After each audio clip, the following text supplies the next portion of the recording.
دفاعی نظام کو چکما دینے اور ٹینکوں کو تباہ کرنے کی صلاحیت رکھنے والے یوکرینی میزائل اور جدید ڈرونز کو کیسے مقبولیت حاصل کی؟ جب یوکرین کی فوج نے ایسے چھوٹے میزائلوں کی فرمائش کی جو سینکڑوں کلومیٹر تک اڑ سکتے ہوں تو یوکرین کے ڈرونز نے رواں برس ایسے 3 چھوٹے کروز میزائل بنائے۔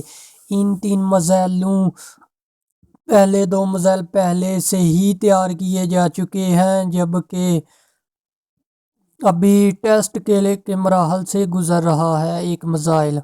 جہاں تک کہ ڈرونز کی بات ہے تو یوکرینی کمپنیاں ابھی بھی ایسے نئے ڈرون تیار کر رہی ہیں جو مواصلاتی نظام کو معطل کرنے والے حملوں کو ناکارہ بنا سکیں اور جنگ میں ممکنہ خطرات کا پتہ چلا سکیں۔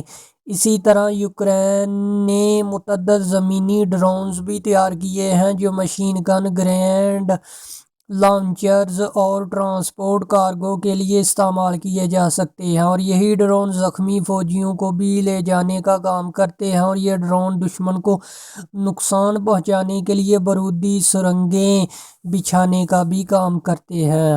اطلاعات کے مطابق 20 دسمبر کو یوکرینی نیشنل گارڈ کی خارتیا بریگیڈ نے خارکیو کے علاقے میں ایک روسی قبضے پر ڈرون حملہ کیا۔ یہ روس پر یوکرین کی طرف سے اپنی نوعیت کا پہلا ایسا حملہ ہے جس میں صرف ڈرونز ہی استعمال ہوئے، جسے روبوٹ کا حملہ بھی کہا جا سکتا ہے۔ اس حملے میں زمینی ڈرون بھی استعمال کیے گئے جو بھاری مشین گنوں سے مسلح تھے۔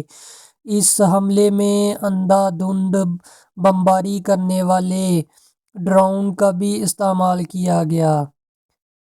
اس ڈرونز کا نام ان جاپانی فوجیوں کی یونٹ پر رکھا گیا جو خود کش حملہ کرتی تھیں۔ دھماکہ خیز مواد سے لیس یہ ڈرون ہدف کے آس پاس اس وقت تک اڑ سکتا ہے جب تک اسے حملے کا پیغام نہ ملے۔ ہدف سے ٹکرائے جانے پر دھماکہ خیز مواد پھٹ جاتا ہے جس کے نتیجے میں ڈرون بھی تباہ ہو جاتا ہے۔ اس حملے میں یوکرین نے بھاری ملٹی روٹر بمباری کرنے والے FPV first remote person view حملے والے اور ریکی کرنے والے ڈرون بھی استعمال کیے گئے۔ رواں برس ڈیزائنرز نے مزید چھوٹے ایئر کرافٹ بحری ڈرونز میں نصب کیے ہیں۔ انجینئرز نے حملہ کرنے والا ایسا ڈرون تیار کیا ہے جو 100 کلومیٹر تک ہدف کو نشانہ بنا سکتا ہے، اور اسی طرح ریکی کرنے والے ایسے ڈرون تیار کیے ہیں جن میں جدید کیمرے نصب کیے گئے ہیں تاکہ وہ مواصلاتی نظام کے کام نہ کرنے کی صورت میں بھی اپنا کام کر سکیں۔ یوکرین کی طرف سے رواں برس یعنی 2024 میں کوئی سمندری ڈرون ابھی تک منظر عام پر نہیں لایا گیا۔ میزائل ایک ٹکڑا ایک چھوٹے حجم والا کروز میزائل ہے جس کی پہلی بار تقریب رونمائی 2024 میں اگست کے مہینے میں یوکرین کی یوم آزادی کے موقع پر کی گئی۔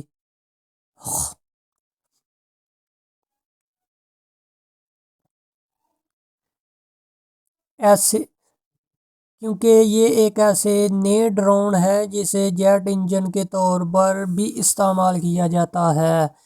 پیکو 700 کلومیٹر فی گھنٹے کی رفتار سے 700 کلومیٹر تک اڑان بھی بھر سکتا ہے، جس کا مطلب ہے کہ یہ ماسکو تک پہنچ سکتا ہے۔ اس فاصلے تک مار کرنے والا میزائل ابھی تک کسی بھی مغربی ملک کی طرف سے یوکرین کو نہیں دیا گیا۔ اس میزائل کی رہنمائی GPS کے جڑواں نظام کے ذریعے کی جاتی ہے۔ اس میزائل کو تیار کرنے والے ماہرین کا کہنا ہے کہ مستقبل میں ٹیکنالوجی میں مزید جدت لائی جائے گی۔ ملٹری ویب سائٹ پر شائع ہونے والی ایک خبر کے مطابق ان ماہرین کا کہنا ہے کہ اس میزائل پر $2 لاکھ تک خرچ آتا ہے۔ اس وار ہیڈ کے وزن سے متعلق ابھی تک کچھ نہیں بتایا گیا، تاہم ڈیزائنرز اس کا جنگی ڈرونز سے موازنہ کر رہے ہیں جو 30 سے 50 کلو گرام تک بارودی مواد لے جا سکتے ہیں۔ ویب سائٹ کے مطابق مینوفیکچررز نے 3 ماہ میں 100 میزائل تیار کیے ہیں اور مزید ایسے ڈرون بنانے کی تیاری کر رہا ہے۔ اس عمل کے دوران ممکنہ رکاوٹوں سے بچنے کے لیے میزائل مختلف انجنوں اور دیگر حصوں کا استعمال کر سکتا ہے۔ ابھی اس آگے جو میزائل ہے ٹریمیبڈا نکارا چھوٹے سائز والے کروز میزائل ہیں جن کو ابھی ٹیسٹ کیا جا رہا ہے اور جلد بڑے پیمانے پر ان کی تیاری کا عمل شروع کر دیا جائے گا۔ یہ بات اس منصوبے کی ایک حامی رکن صحرا نے مقامی ٹی وی کو 25 دسمبر کو بتائی۔ یہ missile 30 kilo gram war had کے ساتھ 400 کلومیٹر فی گھنٹے کی رفتار سے سفر کرتا ہے اور 200 کلومیٹر تک ہدف کو نشانہ بنا سکتا ہے۔ ابھی اس میزائل کی ایک اور قسم بھی تجربہ کیا جا رہا ہے جو 500 کلومیٹر تک ہدف کا تعاقب کر سکے گا۔ اگر یہ تجربہ کامیاب ہوتا ہے تو اس کا مطلب ہے یہ ہوگا کہ یوکرین ٹریمیبڈا سے ماسکو کو نشانہ بنا سکتا ہے۔ یہ ڈیکیو میزائل جو دشمن کو دھماکہ دے کر اس کی توجہ اہم ہدف سے کسی اور طرف موڑ لیتا ہے کو سستے مٹیریل سے تیار کیا گیا ہے اور اس میں جیٹ یا ایسی حرکت کرنے والی کوئی ٹیکنالوجی نصب نہیں ہے۔